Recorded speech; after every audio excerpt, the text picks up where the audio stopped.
Olá, tudo bem? Estamos começando mais um programa Pingo nos Is, levando para você de casa, aqui pela TV Litoral Panorama, o esclarecimento, buscar aí esclarecer algumas situações, algumas coisas que aconteceram aí durante essas últimas semanas. E hoje nós vamos falar sobre intervenção militar, ditadura, intervenção civil, o que é essa movimentação que aconteceu aí durante a paralisação dos caminhoneiros, e aí se surgiu um outro movimento que pedia intervenção militar. Para falar sobre isso conosco, eu recebo aqui o professor Ricardo Boff e também o professor Eduardo Guerini, que vamos tentar explicar para você a diferença entre uma situação e outra e o que é. Muita gente fala em intervenção militar, ditadura de 64, né? Os militares na rua, a censura e tudo mais. E aí, hoje o programa é sobre esse assunto aí que foi falado em todos os lugares, principalmente nas redes sociais e em cartazes nos movimentos de paralisação.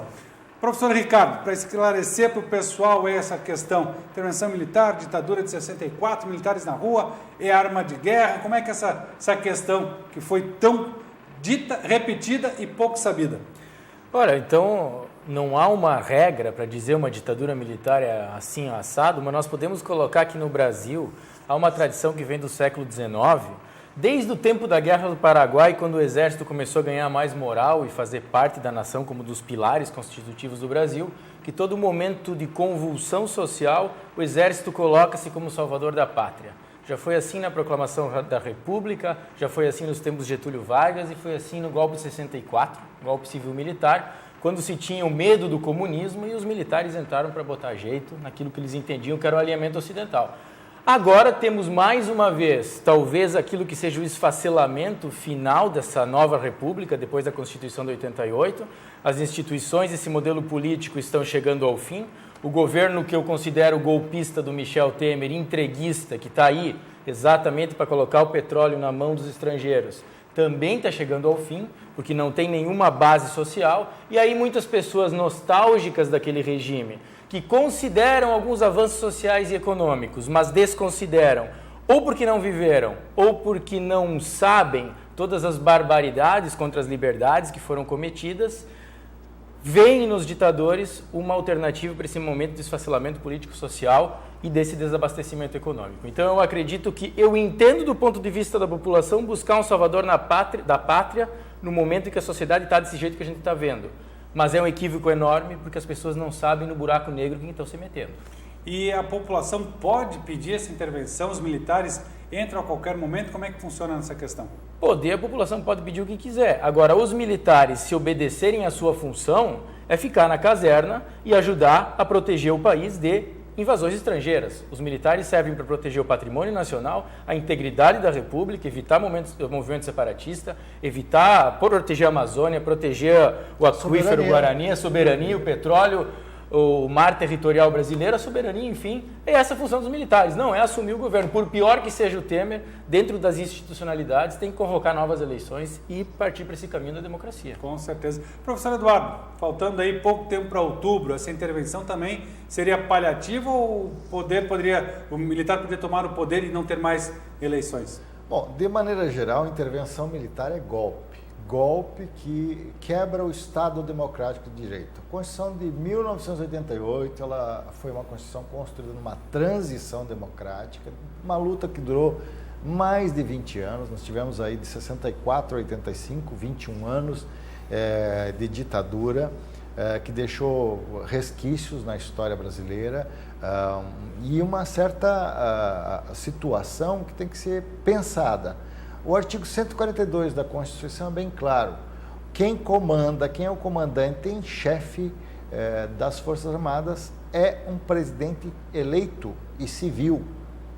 E isso significa dizer que o presidente que tem o comando das Forças Armadas só convoca o Exército para essas situações que são situações extemporâneas, situações excepcionalíssimas, que afetam a ordem pública e a incolumidade pública. Ou seja, isso significa dizer que a garantia de lei e ordem ela já foi instituída na época do FHC, na época da Dilma, na época do Lula, porque situações exigiam que se estabelecesse isso, mas isso não reduz a capacidade de liberdade de expressão, garantias individuais, capacidade de organização, e mesmo esses que estão pedindo intervenção militar civil, não existe intervenção militar civil, não existe intervenção militar a pedido do povo. O povo tem que votar.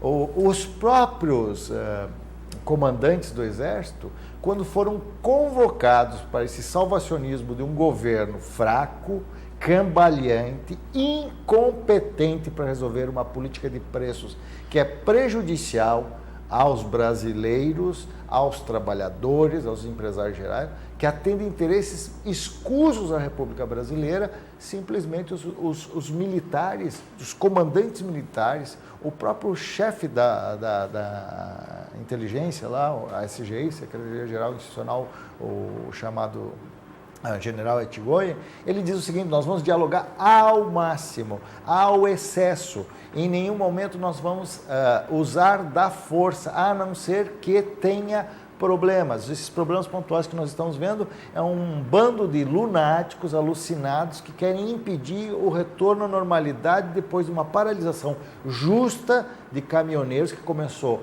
espontaneamente, que tomou corpo e foi incorporado foi agregado pelas transportadoras, e esse lockout que se produziu terá um custo econômico, um custo social, mas em nenhum momento se flertou com o retorno à ditadura. Ditadura é impedimento de liberdades de organização, de representação, de expressão. Mesmo aqueles que estão exigindo, que fazem manifestação e buzinaço, intervenção militar, esses não estariam na rua. Eles estariam presos, e alguns seriam torturados, e outros morreriam. Ou seja, o resultado da tortura, um último documento que foi divulgado recentemente, demonstra que a tortura era propiciada no interior das unidades da polícia política, do DOPS, do próprio Exército, com aval de presidentes, mas isso passou. E eu acho que nós temos que começar a pensar que na democracia, crises, caos são produzidos por governos que não têm legitimidade nem representatividade, no caso do Temer. E essas crises são superáveis a partir de um debate amplo. Ou seja, o governo Temer é um governo tampão de um governo também que anteriormente era fraco. Dilma não conseguia dialogar com o Congresso, que é extremamente fisiológico. Agora eu deixo uma questão aí para os nossos espectadores. Onde é que estão as lideranças políticas no momento de crise? Todas se esconderam. O próprio governador Pinho Moreira, que apoiava até ontem a greve, simplesmente quis surfar na onda da greve, por causa que 87% da opinião pública apoiava o movimento dos caminhoneiros autônomos, não das empresas. Então, o resultado é assim: nós temos uma certa alucinação coletiva, uma ideia equivocada de que um ditador resolverá os problemas da sociedade brasileira. Os problemas da sociedade brasileira são problemas estruturais, de uma economia que não distribui renda, de uma economia que está perdendo soberania, está se internacionalizando e que não defende os principais direitos. Com certeza. E, professor Ricardo, nessa questão que o professor Guerini também comentou, né, da intervenção, da ditadura e tudo mais, será que teríamos condição de um exército ter esse poder como teve lá anteriormente, ou ele está também meio desestruturado? Porque havia aquela conversa, mas assim, não, o governo desestruturou o exército para justamente não ter esse golpe.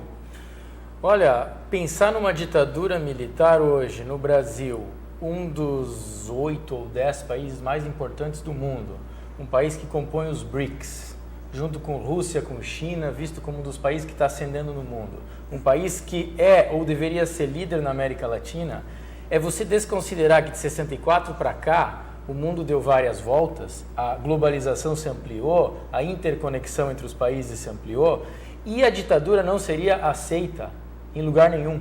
Toda a América Latina, todos os vizinhos iriam torcer o nariz para o Brasil, porque a Argentina, Paraguai, Uruguai, Chile, Peru, até a Venezuela, por mais que seja contestável a eleição deles, são governos eleitos. Eles iam olhar para o Brasil e iam dizer: a Colômbia, que até ontem estava com problema com as Farc, está tendo eleição, teve esse final de semana. Então, primeiro, não ia ter legitimidade internacional. Ao não ter legitimidade internacional, ia ser mais ou menos que nem o Temer. O Temer é aquela criança que está numa sala de aula que fez cocô na calça e ninguém quer chegar perto. O Temer, ninguém quer chegar perto dele nos encontros internacionais. Os Estados Unidos mandam o secretário-geral, ele vai para a Argentina, vai para o Chile e não vem para o Brasil. O que eu quero dizer com isso? Uma ditadura militar hoje não teria legitimidade internacional. Ao não ter legitimidade internacional e ao acionar, porque como o professor Guerini falou, eu estou falando internacional, agora voltamos para dentro. Tem meia dúzia de lunáticos, ou mais que meia dúzia, que estão pedindo a intervenção militar. Lunáticos ou pessoas mal informadas, que podem até ser bem intencionadas, mas que estão completamente equivocadas. Ou que vão no embalo das outras. Ou que vão no embalo das outras. Maria vai com as outras. Se você tiver uma ditadura militar, também vai ter a contra-ditadura, o contragolpe militar, que vão ser as milhares de pessoas que vão protestar. E aí vai começar a desaparecer pessoas. E aí vai começar a ter tortura. E aí vão começar, eu falava para os alunos outro dia, vão começar a falar... Outro dia teve um retardado aqui, com todo respeito, que disse que ditadura do Pinochet não existiu, uma figura pública. Eu queria dizer para esse cara que colocasse um rato dentro dos órgãos sexuais dele ou de alguém da família dele, para ver se ele não ia dizer que não teve ditadura.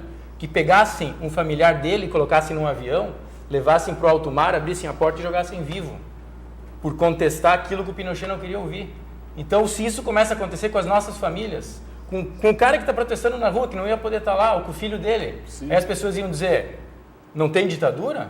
E aí ia começar a ter uma desmoralização não só externa, como interna. Ou seja, ia ser uma tragédia em todos os sentidos. Sem reconhecimento fora, sem reconhecimento de boa parte dos brasileiros dentro, com uma resposta dura para esses brasileiros e piorando cada vez mais a situação. Social. Uma convulsão social caminhando numa possível guerra civil. Então, em todos os cenários, isso é a pior coisa que poderia acontecer. E de forma alguma pacífica, né? Como todo mundo achava, não, o exército chega, acaba com tudo e deu, né? Não é bem assim. Não existe convulsão social e nem golpe que é feito com um aperto de mão. Eu não conheço nenhum. Tu conhece algum? Não.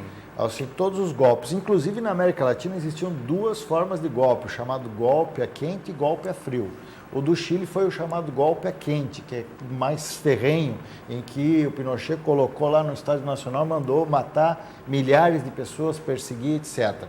Nós estamos ainda recuperando da nossa memória aquilo que estava esquecido na história, os esqueletos das ditaduras. E fazer essa recuperação da memória histórica dos brasileiros e de todos é reconhecer que nesses momentos de caos e de crise nós não temos que perder a serenidade nem a prudência, não sair dentro daquilo que está lá na Constituição.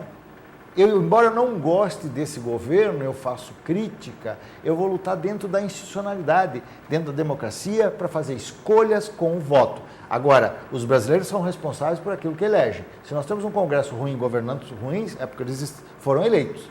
Então não existe nenhum ingênuo nessa história. Sim. Todos nós somos responsáveis. Resultado, a democracia ela é tortuosa, ela é lenta e ela não dá respostas rápidas. A ditadura também não resolveu o problema do Brasil. Nós estamos ainda com pobreza, com miséria, com desigualdade e estamos com crescimento baixíssimo.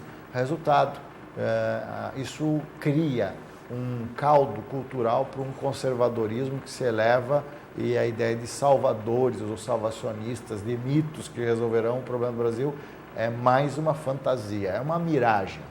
Com certeza, estamos falando sobre essa questão de intervenção militar, intervenção civil, ditadura, o exército na rua aí tomando conta do país. A gente vai para o apoio cultural e volta já, voltando com este assunto aqui dentro do Pingo nos Is.